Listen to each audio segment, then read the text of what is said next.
நான் இரா கௌதம் ராஜா, இக்குறும்படத்தின் இயக்குனர்.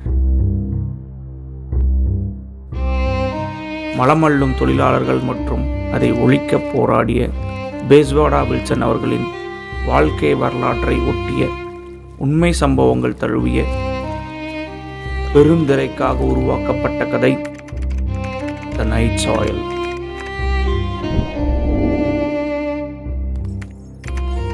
ஆயிரத்தி 1972 தருமபுரி மாநிலத்தின் மிகவும் பின்தங்கிய மற்றும் வறட்சியான பகுதிகளில் ஒன்றாகும்.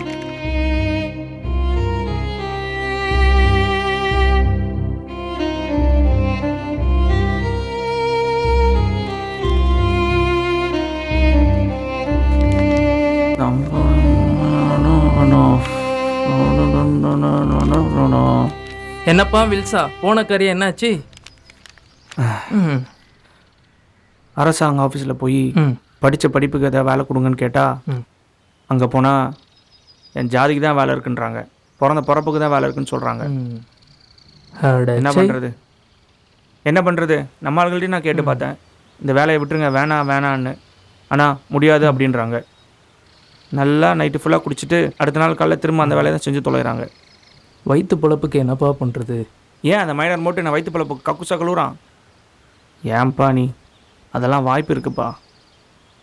அவன் மட்டும் அந்த கறி ஃபேக்ட்ரிக்கு நம்ம ஆளுங்களை கக்குசாவில் கூப்பிட்டோம், அவன் ஃபேக்ட்ரியை நானே உடைக்கிறேன்.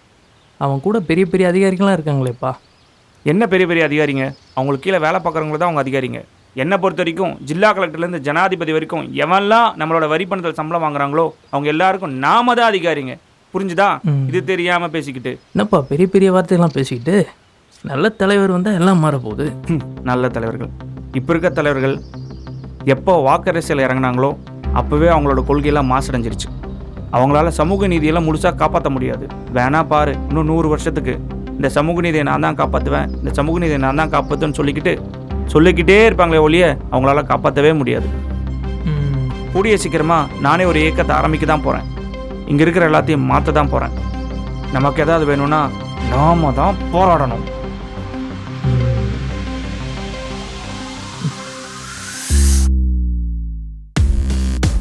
இவர் பிறப்பின் அடிப்படையில் மட்டுமல்ல, வேறு எவரும் இத்தொழிலை செய்யக்கூடாது என்பதில் உறுதியாக இருந்த அவர் மக்களிடம் ஊராக சுற்றி பலதரப்பட்ட மக்களிடம் பேசிக்கொண்டிருந்தார்.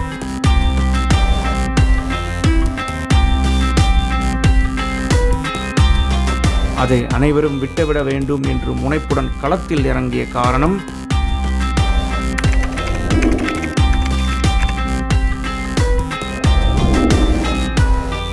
அப்பா கேப்புக்கள் எங்கப்பா இது? பாருமா, அந்த 2வது குண்டால இருக்குது பாருமா. அப்பா இல்லையப்பா. கஞ்சி அந்த பக்கம் இருக்கு பாருமா, 3வது குண்டால. அதுவும் இல்லையப்பா.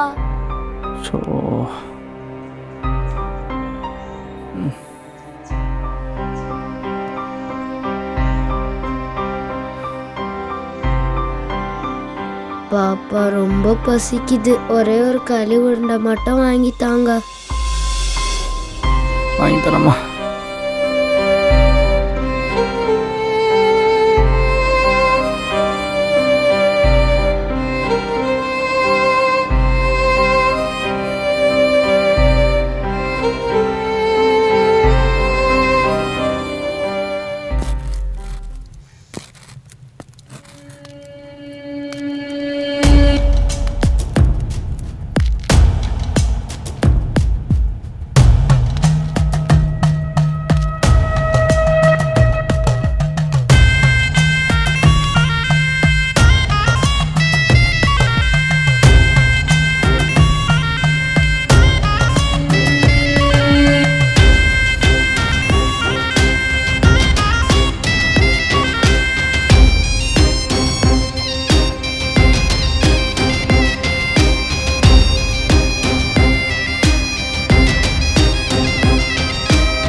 நான் மைனர் வீட்டுக்கே வேலைக்கு போகலான் இருக்கேன் கோனி.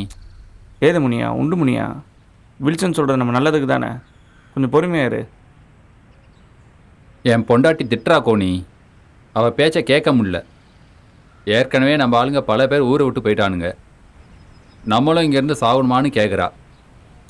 வில்சன் சொன்னது சரியாக தான் போச்சு. இப்படியே நம்ம சோத்துக்காக ஊர் ஊராக போயிட்டே இருந்தா அப்போ நம்ம அன்னடங்காச்சியாக தான் இருப்போம். நமக்குன்னு சொந்தமாக நல்லா இருக்காது முனியா. புரிஞ்சுக்கோ, நம்ம இங்கேயே இருந்தால் தான் அதெல்லாம் அடைய முடியும். கொஞ்சம் பொறுமையாக இருந்தால் கண்டிப்பாக நல்லது நடக்கும் முனியா. உண்டு. சொல்கிறதுக்கு வீராப்பா இருந்தாலும் வவுத்து பசிக்கு இந்த பேச்சு போதுமா? அது ஏன் வண்டி? ஏன் மிதி? அது மைனர் வீட்டு வண்டி கோணி. மைனர் வீட்டு வண்டி. ஊரே வறட்சியில் இருந்தாலும் அந்த ஆளுக்கு மட்டும் எங்கேருந்தா அரிசி பருப்புலாம் வருதோ. ஊருக்குள்ளே பேசிக்கிறாங்க, மைனரு நமக்குன்னு வர அரிசி எல்லாத்தையும் கள்ளச்சந்தையில் வித்துறானா. அதனால தான் அவன் வீட்டில் பாலும் பழமாக கொட்டுது. ஒரு நாள் அந்த நாய்க்கிட்ட என் பொண்ணுக்கு பசிக்குது, சோறு வேணும்னு ஒரு ஆளை கரிசி கேட்டேன். அதுக்கு அந்த நாய் வந்து பியலை சொல்கிறேன். உடனே நீயும் வேலைன்னு சொல்லிட்டேன். பீ வாரணாதான் சோறு. சை! நம்மளும் அந்த விளக்கமாத்தையும் முறத்தையும் தூக்கி போடணும் முனியா. அப்போ தான் எல்லாம் மாறும். என்னது அந்த மாட்டு வண்டியில் என்னமோ கீழே விழுது கோணி? அது அந்த மைனர் வீட்டு வண்டி தானே, அவங்களே வந்து அள்ளிட்டு போயிடுவானுங்க. அது நமக்கு தேவையில்லை.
டேய் கருப்பா, எங்கடா அந்த தொட்டி பையன் கோனி? வீட்டில் கக்கூஸ்லாம் நாரி போய் கிடக்குது. எப்படா வந்தள்ளுவான்? ஐயா அது வந்து என்ன வந்து போய் மயிறு சொல்லி தொலை. ஐயா ஊரே சோத்துக்கு வழி இல்லாமல் காலி பண்ணிட்டாங்க. இங்கே இருக்கிற பள்ளிக்கூடத்துக்கும் வாத்தியார் யாரும் வர்றதில்ல. அதனால் அவன் பொண்ணை பள்ளிக்கூடத்துக்கு அனுப்ப அவங்க மாமியார் வீட்டில் விட்டுட்டு வர போயிருக்கான். எது பள்ளிக்கூடமா? அவன் பிள்ளைலாம் எந்த பள்ளிக்கூடத்தில் சேர்த்திக்கிறாங்க? அசலூரில் ஒரு பள்ளிக்கூடம் ஐயா, வெளியில் உட்கார வச்சு சொல்லி கொடுக்குறாங்களாம். வேலங்குச்சு. அதுவும் படித்து வந்து பீதான் நல்ல போதே. அது மட்டும் இல்லைங்க ஐயா, நீங்கள் கூலியே சரியாக கொடுக்க மாட்டேங்கிறீங்களாம். நெல்லு கம்பு கூட வாங்கறதுக்கு காசு இல்லாமல் அந்த வில்சன் கூட சேர்ந்து கூலியை சரியாக கொடுக்க சொல்லி போராட்டம் பண்ண போகிறாங்களாம். ஓ அப்படியா? சரி சரி, நல்லது நல்லது. என்னங்க ஐயா போராட்டம் பண்ண போகிறாங்கன்னு சொல்கிறேன், நல்லதுன்னு சொல்கிறீங்க? டேய், இந்த நாய்ங்களை இதே கூலிக்கு சிங்கி அடிக்க விட்டாதான் கடைசி வரைக்கும் நம்மக்கிட்ட கூலிக்கே போராட்டம் பண்ணிட்டு இருப்பானுங்க. இப்போ நாளைக்கே நம்ம கூலி கொடுத்தோன்னு வெய்யி எச்சு கூலி கேட்டு போராட்டம் பண்ணுவானுங்க. அதுக்கப்புறம் நெல் மூட்டை வேணும்னு வானுங்க. பிறவை எங்கள் முன்னாடியே சைக்கிளில் போவானுங்க. இதெல்லாம் நான் பார்க்க முடியுமா? அதுவும் சரிதாங்க ஐயா. அவனும் வாழ தானே. ஆமாங்க ஐயா.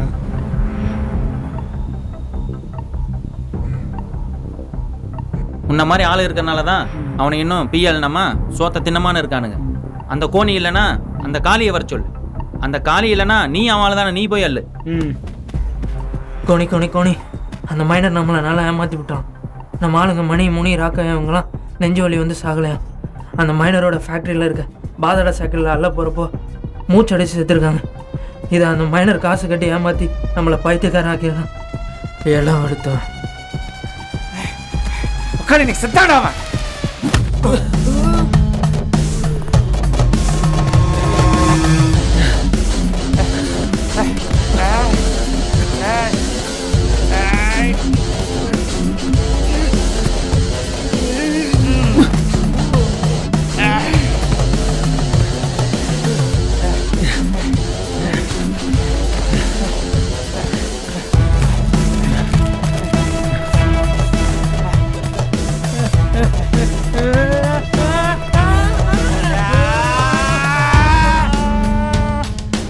இதன் பின்தான் இதைப்போல் வேறு யாரும் மாறிவிடக்கூடாதென்று வில்சன் அவர்களின் பல்வேறு முயற்சிகளால் மக்கள் மாறிய வண்ணம் இருந்தனர்.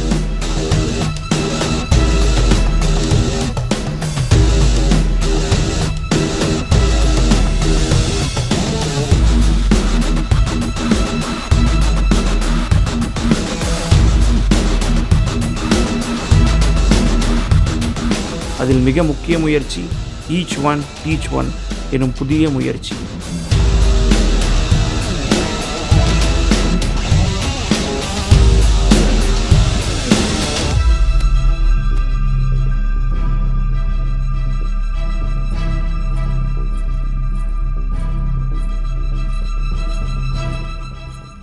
அதன் தொடர்ச்சியாக சஃபாய் கர்மாச்சாரி அந்தோலன் என்னும் மாபெரும் இயக்கத்தை தொடங்கி அம்பேத்கர் வழியில் பயணத்தை தொடங்கிய அவர் இன்று வரை